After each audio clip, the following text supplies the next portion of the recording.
Hello प्यारे बच्चों, मैं ज्योति शर्मा फिर से स्वागत करती हूँ आप सबका हमारे यूट्यूब चैनल टीचर्स अड्डा एमपी पर। और आज आपकी कक्षा 4 गणित की क्लास होने वाली है क्लास नंबर 127, जिसमें मैं आपको सप्ताह 23 का दिवस 4 कराऊंगी। और दिवस 4 को शुरू करने से पहले जो बच्चे हमारे चैनल पर नए हैं या जिन्होंने अभी तक हमारे चैनल को सब्सक्राइब नहीं किया है तो जल्दी से सब्सक्राइब कर लीजिए, जिससे कि आने वाली सारी वीडियोस का नोटिफिकेशन आप तक पहुंच सके। तो चलिए चलते हैं हम अपनी क्लास की तरफ। सप्ताह 23 का दिवस 4 और पाठ का नाम हमारा वही है, पहाड़े और बंटवारे। तो पहला क्वेश्चन देख लेते हैं। निम्नलिखित पहेलियों को हल कीजिए। चलिए, ये पहेलियां दी हैं, हमें इन्हें हल करना है। पहली पहेली, 8 पहियों वाले डिब्बे, मतलब 8 पहियों वाले डिब्बे। एक डिब्बे में कितने पहिए हैं? 8। 6 डिब्बों की गाड़ी है और डिब्बे कितने हैं टोटल मिला के? 6। तो पहिए कितने हो जाएंगे सब में? 8 गुणा 6 मतलब 48 पहिए हो गए। ठीक है। 12 पहियों का लगा हुआ था इंजन एक अगाड़ी। 12 पहिए और लगे हैं इंजन में, तो 48 और 12 60। कुल पहिए मुझे बताएं टोली में वह नाम कमाए। तो कुल पहिए कितने हो गए हमारे बेटा? 60। इसमें देख लेते हैं, एक डिब्बे में पहिए कितने हैं? 8 पहिए हैं। और ऐसे ही फिर 6 डिब्बे और हैं, तो 6 डिब्बों में 8 पहिए मतलब 6 अट्ठे 48, मतलब 48 पहिए तो डिब्बों में हैं। फिर इसने कहा है कि 12 पहिए का एक इंजन भी है। इंजन में कितने पहिए हैं? 12। तो 48 पहिए डिब्बों में हो गए और इंजन में हो गए 12 पहिए। तो कुल पहिए कितने हो गए? 48 + 12 मतलब 60 पहिए। ठीक है, आ गया समझ में? नहीं तो जैसे मैं आपको एक रेलगाड़ी बना के दिखाती हूँ। ये है हमारा इंजन, इसमें कितने पहिए हैं? 12। ठीक है बेटा। फिर पीछे कितने डिब्बे हैं? 6 डिब्बे हैं। 1 2 3 4 5 6। इन 6 डिब्बों में कितने कितने पहिए हैं? 8 8। तो 8 इसमें, 8 इसमें, 8 इसमें, 8 इसमें, 8 इसमें, 8 इसमें।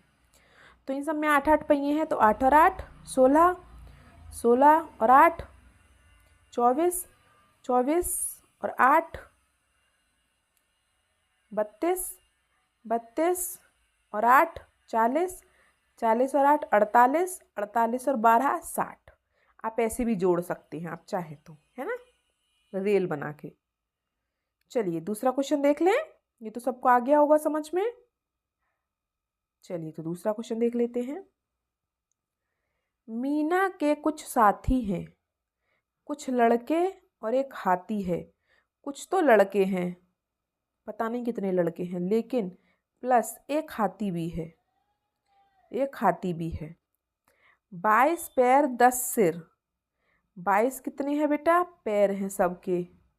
और 10 कितने हैं? सिर हैं। उनके गणित लगाओ और बताओ कुल कितने हैं लड़के। तो लड़के पूछ रहा है। तो बेटा इसने क्या कहा? एक हाथी है और 10 सिर हैं, तो मतलब एक सिर तो हाथी का ही हो गया, तो 9 सिर लड़कों के हो गए, तो 9 ही लड़के होंगे। हाथी तो एक ही है ना। तो उसने टोटल मिला के क्या कहा? उसने कहा टोटल मिला के, बोला उसने कि टोटल मिला के 10 सिर हैं सबके। तो एक सिर तो हाथी का हो गया, मतलब 9 सिर किसके हैं? लड़कों के। ठीक है, तो 9 लड़के। कितने लड़के हैं? 9। ठीक है, इसने बोला है ना कि एक हाथी है और सब लड़के हैं। और सिर कितने बोले इसने? 10 सिर बोले हैं, तो भाई एक सिर तो हाथी का ही हो गया, 10 में से एक सिर तो हाथी का हो गया। तो बच्चे 9, मतलब 9 सिर किसके हैं? लड़कों के। और जितने सिर उतने ही लड़के, तो 9 लड़के। ठीक है। चलिए तीसरा क्वेश्चन देख लेते हैं। एक माह में, एक माह मतलब 30 दिन, 30 दिनों तक गुल्लक में नित रुपए डाले। मतलब जैसे मान लो आप हो, आपने क्या किया? रोज रोज गुल्लक में रुपए डाले 1 महीने तक। कैसे डाले? 10 दिनों तक 1-1 रुपया, मतलब 10 दिन तक आपने 1-1 रुपया डाला, तो मतलब 10 दिन में 10 रुपये हो गए। फिर शेष दिनों में, शेष कितने दिन बचे? 20 दिन और बचे भाई अभी तो। शेष दिनों में 10-10 रुपये, उन दिनों तुमने 10-10 रुपये डाले, तो 20 की 10 में गुणा कर दी, मतलब 200 रुपये। वहाँ अंत में जमा हो गए, बोलो कुल कितने रुपए। तो 10 रुपये ये रहे और 200 रुपये ये रहे, तो कितने हो गए 210 रुपये। ठीक है, जैसे कि मैंने यहाँ पे लिखा है 10 दिनों में रुपए एक एक डाला था तो 10 रुपये, फिर 20 दिनों में रुपए 10-10 डाले थे तो 200 रुपये, 200 और 10 टोटल मिला के 210 रुपये। ठीक है, लिख लीजिए सब। कितना इजी क्वेश्चन है ना। बस पहेलियाँ हैं, उनको समझना है कि वो क्या कह रही हैं। ठीक है, चलिए तो अगली पहेली पर चलते हैं। अब कह रहा है अपने मन की पहेलियाँ बनाओ और हल करो। चलिए भाई, तो मैंने ये अपने मन से बनाई हैं ये पहेलियाँ। अगर आप चाहें तो आप अलग तरीके से पहेली बना सकते हैं, लेकिन मैंने ये कुछ पहेली बनाई हैं। जैसे पहली टोकरी में 10 आम, दूसरी टोकरी में 4, तीसरी टोकरी में 5, बताओ कुल कितने आम। ठीक है, आया समझ में? कितनी सिंपल सी पहेली बनाई है मैंने। देखो मेरे पास कितनी टोकरी है, 3। पहली टोकरी में 10 आम, तो पहली टोकरी में आम बराबर 10। दूसरी टोकरी में है 4, तो दूसरी टोकरी में आम कितने हैं 4। तीसरी टोकरी में है 5, तो तीसरी टोकरी में कितने आम है 5। तो बताओ कुल कितने आम। तो तीनों को जोड़ लो, पहली में 10, दूसरी में 4, 10 और 4 14, 14 और 5 19। तो टोटल मिला के कितने आम हो गए 19। ठीक है, तो आप ऐसे पहेली बना के लिख लीजिए और फिर उसका आंसर भी लिख लीजिए। ठीक है, चलिए, और अगर आपको कोई पहेलियां आती हैं ऐसी तो आप बना सकते हैं। ठीक है, चलिए मैं दूसरी पहेली पर चलती हूँ। ये भी मैंने बनाई है। एक थाली में है 2 रोटी, आ गई फिर से उसमें 4 रोटी, बताओ कुल कितनी रोटी। देखो ये थाली है, एक थाली में है 2 रोटी, इस थाली में 2 रोटी रखी है। ठीक है,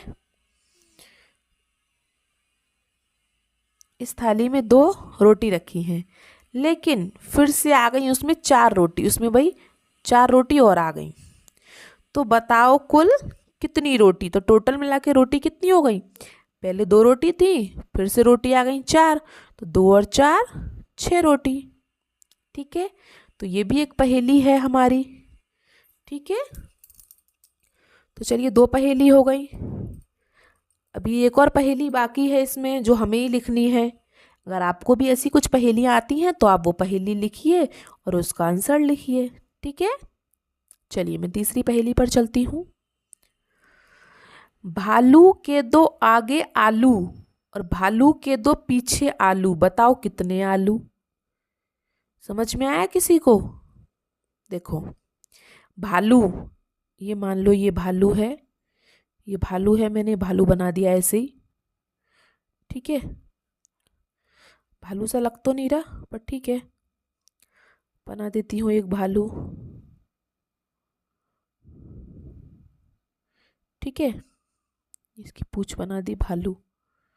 भालू, मैंने कहा ये भालू है, भालू के 2 आगे आलू, भालू के 2 आगे आलू हैं और भालू के 2 पीछे आलू, तो बताओ कितने आलू। 2 आलू आगे 2 आलू पीछे, तो कितने आलू हो गए 4 आलू। ठीक है, चलिए तो इसे भी लिख लीजिए सब बच्चे। कितनी सरल, मैंने तो सरल सरल सी बनाई है सारी पहेलियाँ। ठीक है, चलिए कर लिया होगा आप सबने। तो आपको हमारी पहेलियाँ कैसी लगी हमें कमेंट बॉक्स में ज़रूर बताएं और वीडियो को लाइक करें, अपने दोस्तों के साथ शेयर करें जिससे वो भी अपनी वर्कबुक को भर सकें, और सब्सक्राइब करना ना भूलें। मिलते हैं हम आपसे अगली क्लास में, तब तक के लिए आपका दिन शुभ हो। Have a nice day.